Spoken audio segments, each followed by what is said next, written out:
জনাব যুদ্ধাপরাধের মামলায় জামাত নেতা এটিএম আজহারুল ইসলাম খালাস পাওয়ার পর আপনি একটি সংবাদ সম্মেলনে বলেছেন, জামায়াতে ইসলামী বা তার কোনো নেতাকর্মীর মাধ্যমে কেউ ক্ষতিগ্রস্ত হয়ে থাকলে তার কাছে নিঃশর্ত ক্ষমা চাই।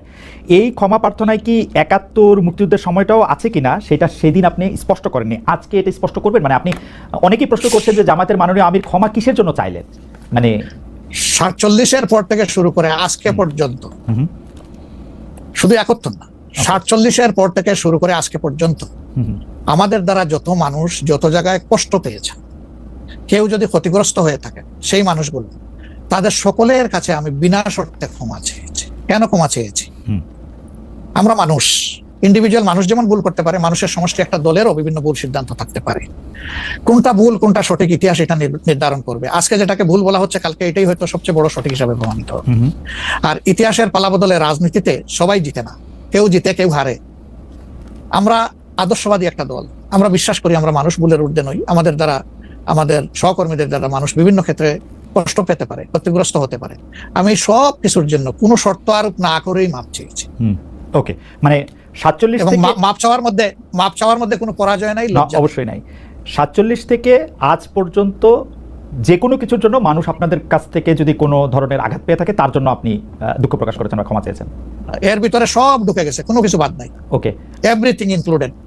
আচ্ছা, এবং এটা আনকন্ডিশনাল, মানে অ্যাপোলজি দিয়ে আনকন্ডিশনাল পার্ডন সিক করেছে। এইটা কি ডক্টর শফিকুর রহমান, আমি আসলে যেহেতু আপনার সঙ্গে আমার মানে নানা সময় কথা বলার সৌভাগ্য হয়েছে, মানে পর্দার বাইরে পর্দার ভিতরে, সেটা আমি জানি বলেই আমি আমার প্রশ্নটা করছি যে আপনি যে ৭১টাকে এই ৪৭ থেকে আজ পর্যন্ত একসাথে বললেন, এর কি কোনো বিশেষ কারণ আছে নাকি? মানে না না না না না না, কোনো বিশেষ কারণ নাই। আমার মানবিক মূল্যবোধের জায়গা এবং আমার দায়িত্বের জায়গা থেকে বলেছি, অনুভূতির জায়গা থেকে। দায়িত্ব এবং অনুভূতির জায়গা, বিশেষ কোনো কারণ। আচ্ছা, আমি আবার ২-৩ দিনের ঘটনা একটু আসি। আমরা দুইটা ঘটনা আমরা দেখেছি যে আমাদের অনেককে ব্যথিত করেছে। একটা হচ্ছে লালমনিরহাটে একজন যিনি নরসুন্দর, তিনি এবং তার ছেলেকে খুব আয়োজন করে মারধর করা হচ্ছে এবং তাদেরকে টেনে নিয়ে পুলিশের কাছে নিয়ে যাওয়া হয়েছে। এবং আরেকজন যিনি ২০১৮ সালের ডিসেম্বরের রাতের ভোট বলে খ্যাত নির্বাচনের যে প্রধান নির্বাচন কমিশনার, তাকে আসলে খুবই অপমানজনকভাবে মানে থানায় নিয়ে যাওয়া হয়েছে এবং সেটা আবার ভিডিও করা হয়েছে।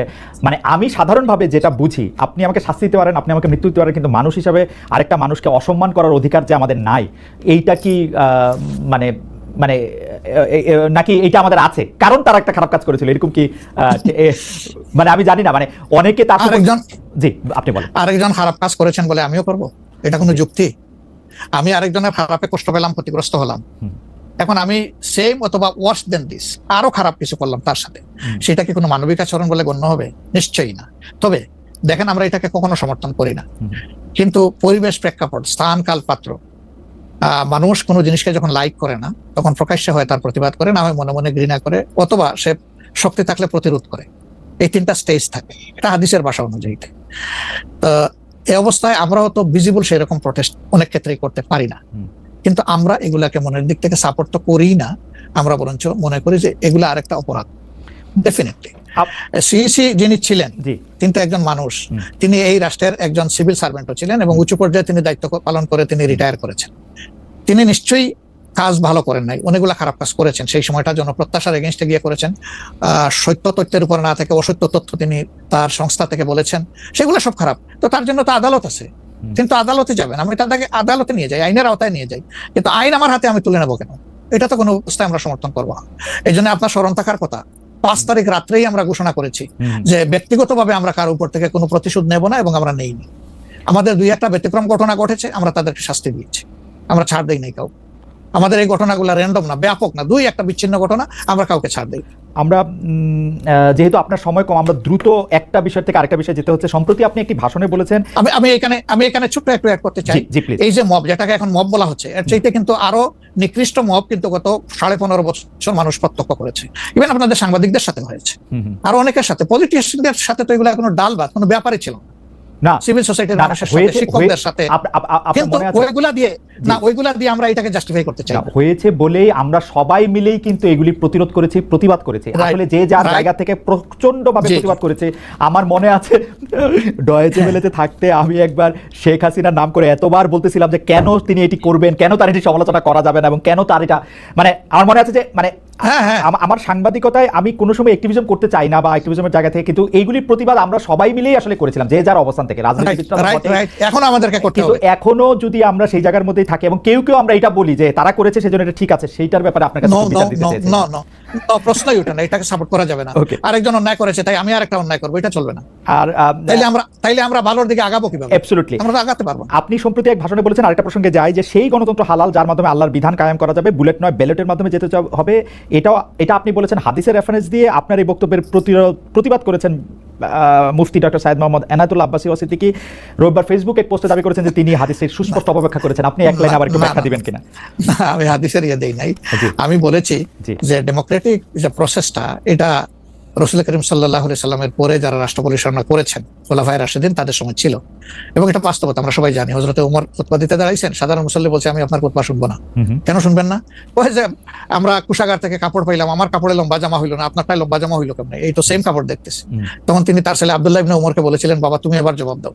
তিনি দাঁড়াইয়া বললেন যে দেখেন বাবা তো রাষ্ট্রের দায়িত্বশীল, তার সাথে বিভিন্ন বিদেশি প্রতিনিধি দল আসে, এই রাষ্ট্রের সম্মানে আমি বাবাকে বলেছিলাম যে বাবা আমাদের পোশাক 2 টুকরা করে কাটার দরকার নাই, আপনি অনুমতি দিলে আমি কুশাগারকে রিকোয়েস্ট করতে চাই যে আমাদের 2 পিস না কেটে দিয়ে দেওয়ার জন্য, সেটা দিয়ে আপনি জামা বানাবেন। তো আমার বাবা এবং আমার 2 পিস মিলে উনার 1 পিস হয়েছে, এবং তাই উনার জামা লম্বা। তো লোকটা বসে আল্লাহ শুকরিয়া আদায় করে বললেন যে খলিফাতুল মুসলিমিন, এবার আপনি আপনার খুতবা দেন, আমি শুনবো, মন ভরে শুনবো। তো এই দেখেন, এটাই তো বিউটি অফ ডেমোক্রেসি। ওই যে আপনি ফ্রিডম অফ এক্সপ্রেশন বললেন, এর চাইতে ভালো ফ্রিডম অফ এক্সপ্রেশন কোথায় পাবেন আপনি? তা আমি বলেছি যে না, গণতন্ত্র হচ্ছে এটা কোনো ইজম না, এটা আপনি নিজেও জানেন। গণতন্ত্র কোনো মতবাদ না, it's a way to establish your ism. আপনি যেটা চয়েস করেন, এটা ক্যাপিটালিজম হইতে পারে, সোশ্যালিজম হইতে পারে, কমিউনিজম হইতে পারে, এরকম যেটাই হোক সেটা আপনি করবেন, কিন্তু এটা একটা ওয়ে, এই বাহনের উপরে আপনি চড়ে যাবেন। সেটা যদি আল্লাহর দিন কায়েমের উদ্দেশ্যে হয় তাহলে অবশ্যই এটা মুসলমানদের জন্য হারাম হওয়ার কথা না। এখন আমার কথার সাথে তো ডিফার করতেই পারেন, উনি একজন লার্নেড মানুষ, আমি তাকে রেসপেক্ট করি, এবং কারো ডিফারেন্সটাকেও আমি রেসপেক্ট করি, কারণ এটা না হলে তো আপনার ফ্রিডম অফ এক্সপ্রেশন থাকবে না, এবং মাল্টিকালচারাল সোসাইটি বিল্ড আপ করা সম্ভব হবে না। আচ্ছা, অ্যাবসলিউটলি ফাইন। আচ্ছা, আপনি শুক্রবার একটা দলীয় কর্মসূচিতে বলছেন যে দিন কায়েমের চেষ্টা বা প্রচেষ্টা ঐচ্ছিক নয়, মুমিনের উপর ফরজ। আরবার আপনাদের দীর্ঘদিনের একটা স্লোগান হচ্ছে এরকম, আল্লাহর আইন চাই।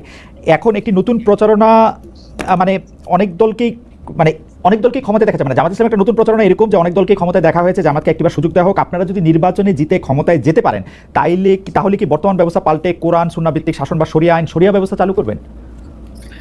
আসলে দেখেন, কোরআন সুন্নাহ ভিত্তিক মানে অনুশাসন যেটা, এটার ব্যাপারে সমাজের পারসেপশনের ভিন্নতা আছে। আমাদের বাংলাদেশের যে সংবিধান আছে, এই সংবিধানের অনেকগুলা আর্টিকেল, অনেকগুলা ধারা উপধারা কোরআনের সেন্সের সাথে পুরোপুরি মিলে যায়, এটার সাথে কোনো ডিফারেন্স নাই। আবার কিছু কিছু ধারা আছে সেখানে কনফ্লিক্ট, কন্ট্রাডিকশন আছে। ওরকম পরিবেশ পরিস্থিতি যখন আসবে, জনগণের প্রত্যাশার আলোকে এটা মানে সবার সাথে ইন্টারেক্টিভ হয়, সবাইকে সাথে নিয়েই ইনশাআল্লাহ ভালো জিনিসগুলোকে আমরা ইনপুট দেবো আল্লাহ থেকে। তবে এটাও মনে রাখার বিষয় যে কোরআনী শাসন হঠাৎ করে আল্লাহ তাআলা এস্টাবলিশের হুকুম দেন নাই, it was a gradual process. For example মাদক কিন্তু দুনিয়ার কেউ কিন্তু এটাকে অ্যাপ্রুভাল দেয় না, বাট এটার প্র্যাকটিস সব জায়গায় আছে, এটা বাস্তবতা। তো সেই মদ যখন হারাম ঘোষণা করা হয়, নিষিদ্ধ করা হয়, তখন কিন্তু 3 পর্যায়ে গিয়ে চূড়ান্তভাবে এটা নিষিদ্ধ করা হয়েছিল।